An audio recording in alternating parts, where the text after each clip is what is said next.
tout. Gratitude suprême à l'univers, gratitude suprême à tous mes abonnés, à tous mes ancêtres et à toutes les énergies cosmiques.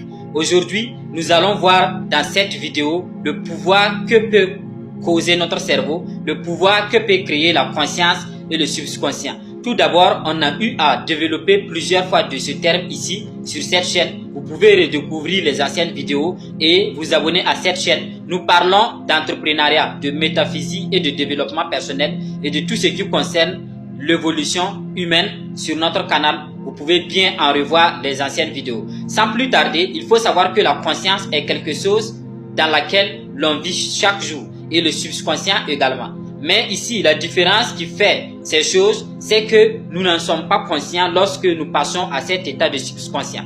Mais la conscience déjà, c'est cette chose sur laquelle vous faites attention pendant un certain moment donné. Par exemple, si vous êtes en train de faire quelque chose et que vous réfléchissez en même temps sur l'action actuelle, présent, cela signifie que vous êtes en pleine conscience à réaliser cette chose. Mais une fois que vous rentrez dans l'état subconscient, vous êtes en train de faire quelque chose dans la méthode habituelle, dans la façon habituelle. Donc, je vais donner un exemple ici pour vous faciliter la tâche. Prenons l'exemple d'une personne qui a l'habitude de conduire. Si vous avez l'habitude d'aller au volant, cela devient une chose de façon répétée et c'est de là que part le terme subconscient. C'est quelque chose à laquelle vous y êtes attaché sans prêter le moindre attention. Lorsque vous commencez à circuler et si vous vous arrêtez à un feu, peut-être vous pourriez entendre de gauche ou à droite, voilà des questions qui vont vous venir à l'esprit ou à la tête de qu'est-ce que vous avez eu à traverser tout récemment.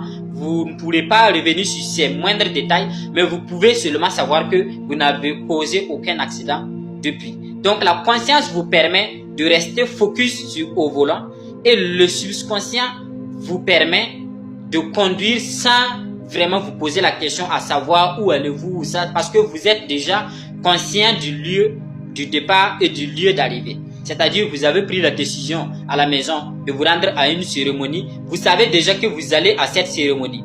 Donc une fois au volant, vous n'allez plus trop penser à cette cérémonie, mais vous allez penser uniquement au lieu de cette cérémonie. C'est de là que votre subconscient fonctionne. Mais avant le subconscient, il a d'abord été créé dans le conscient, ce qui nous a permis d'ailleurs de savoir que nous pourrons arriver à ce lieu. Donc, c'est la même chose pour chaque personne qui veut créer de nouveaux objectifs, qui veut avoir de nouvelles visions, de pouvoir faire les choses, d'être en pleine conscience.